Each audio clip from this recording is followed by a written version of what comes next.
제주 사투리 60년대 한국, 이거 모르면 넷플릭스 못 죽인다 싶을 정도로 한국적 색채, 특히 제주도와 각 시대상들이 잘 담긴 폭삭소가수다가 인기입니다.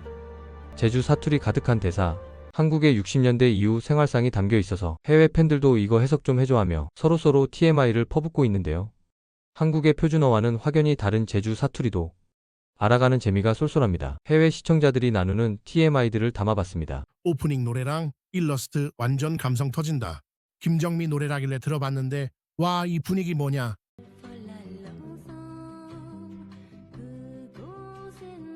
70년대 한국 포크 여신이었는데 스캔들 때문에 묻혔다가 미국 갔다고 하네. 이거 완전 전설의 귀환 아님? 보충 설명을 하자면 신중현 사단의 일원으로 특유의 중저음과 콧소리 섞인 음색이 특징입니다. 그를 보고 가 1973년 출시한 앨범 나오는 영미권은 물론 국내에서도 작품성을 인정받는 고전으로 인정받고 있는데요. 오프닝 곡으로 봄, 드라마 내에선 바람이 삽입되었습니다.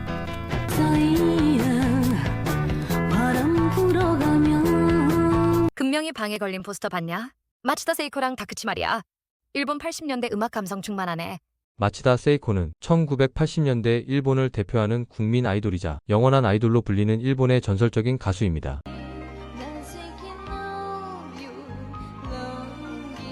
1980년 푸른 산호초로 데뷔하자마자 초대박을 치면서 일본 가요계를 휩쓸었는데요. 다케우치 마리아는 일본 70년대 후반 시티팝 붐이 일면서 독보적인 음악 활동을 보여줬으며 플라스틱 러브가 대표적입니다.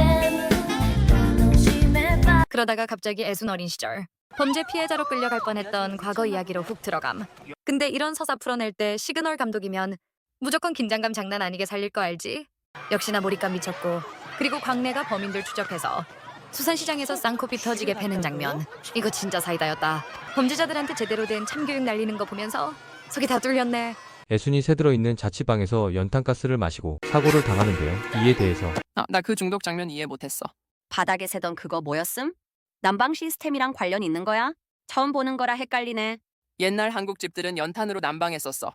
근데 이게 제대로 안 타면 일산화탄소 중독으로 그대로 훅 가는 거지. 고마워요. 뜬금없지만 궁금한 거 있음. 관식이는 왜 군대 안 갔냐?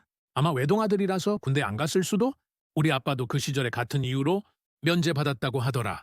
손가락 다쳐서 그런 걸 수도. 반가소에 당기는 손가락 못 구부리면 총을 못 쏘잖아.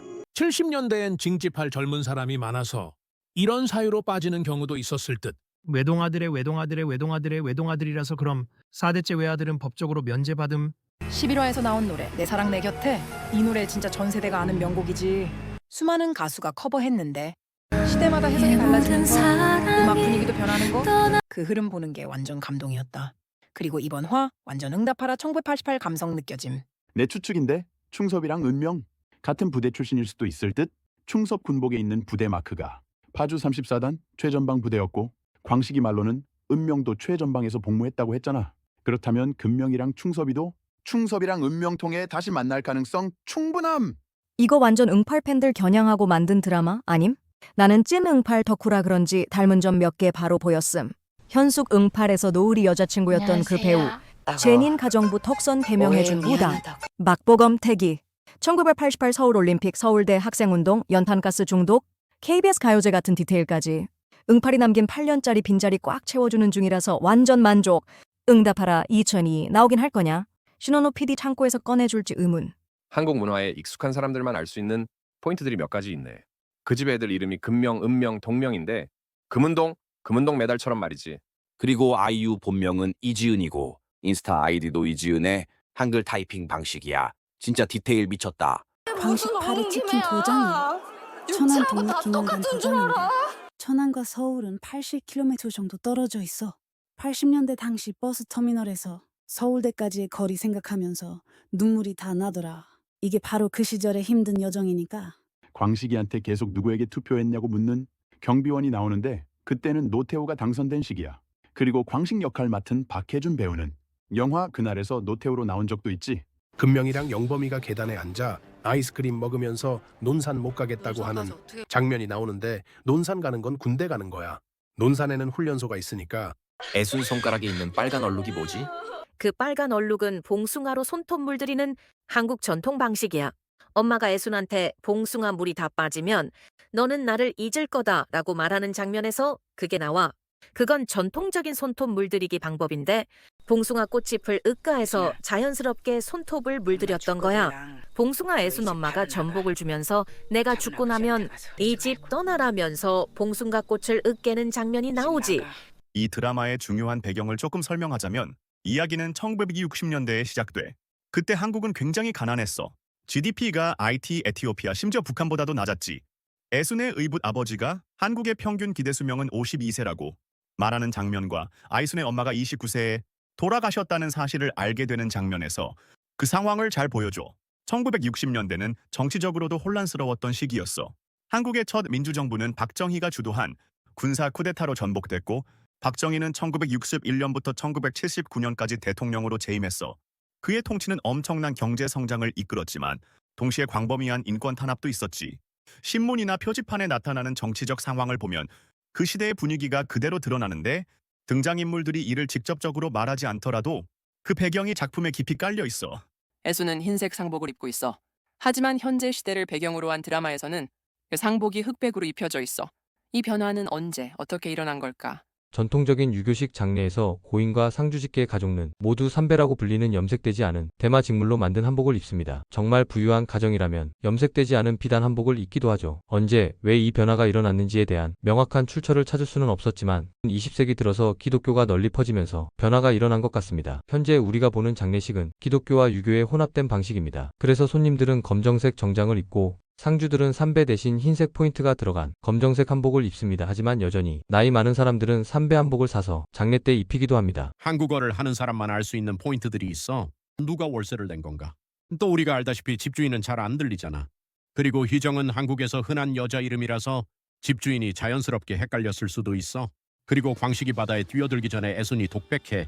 그날 뛰지 않았더라면 애순이 관식에게 향수를 모르는 사람과는 슬프고도 애달픈 마음을 맨 처음 공중에 매달질한 그는 그리고 첫 번째 에피소드 끝에서 아줌마가 애순에게 배추값을 깎으라고 하는 장면이 있어.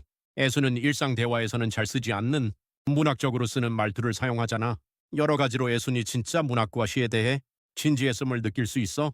처음부터 끝까지 모든 장면이 의미가 있어. 한국어와 문화를 알면 더 많이 보이거든. 이 흥미로운 포인트들 정말 고마워. 그녀가 뛰지 않았더라면과 그가 뛰어들지 않았더라면 이라는 이중적인 의미가 정말 좋았어. 두 사람 다 그 관계를 위해 같은 선택과 노력을 했다는 걸 확인시켜주는 느낌도 들고 그들의 의도가 서로 반영되는 것 같아서 더 깊이 다가왔어. 이건 영어 번역에서는 놓친 부분이라서 그 전에 몰랐는데 이제 알고 나니까 독백의 의미가 더 깊어져서 좋았어. 당신 같은 사람 더 필요해. 고마워. 덕분에 이 드라마가 더 좋아졌어. 이런 것을 제공해줘서 정말 고마워. 이 드라마가 주로 가난 속에서 사랑을 미화하는 내용인지 궁금해. 나는 제3세계에서 자라서 이런 상황이 일상적인데 실제로 그런 삶을 살았기 때문에 그 아름다움을 잘 느끼기 힘들어. 나는 그렇게 생각하지 않아. 3, 4화에서 그런 부분들이 있지만 내 생각엔 이 드라마의 주된 테마는 세대별로 여성들이 겪는 고난과 기대에 대한 이야기인 것 같아. 물론 사랑 이야기도 있지만 아이유가 주인공이라 정말 매력적이긴 해. 실제로 그런 상황을 겪어봐서 비현실적으로 느껴진다면 이 드라마는 너에게 맞지 않을 수도 있어. 그래도 나에게는 2025년 최고의 드라마 중 하나여서 한번 시도해보라고 추천할게. 답변 고마워. 아마 한 번은 볼 듯. 주변 친구들도 추천하더라. 해외 시청자들이 궁금해하며 나누는 한국적인 TMI들이 생각보다 깊이도 있고 한국인인 우리도 새롭게 알게 되는 것도 있는 것 같습니다. 어느덧 90년대를 지나 현재까지를 다루는 내용들이 다음 주 13화부터 16화까지 나올 텐데요. 어떤 결말로 대단원의 막을 내릴지 궁금해집니다.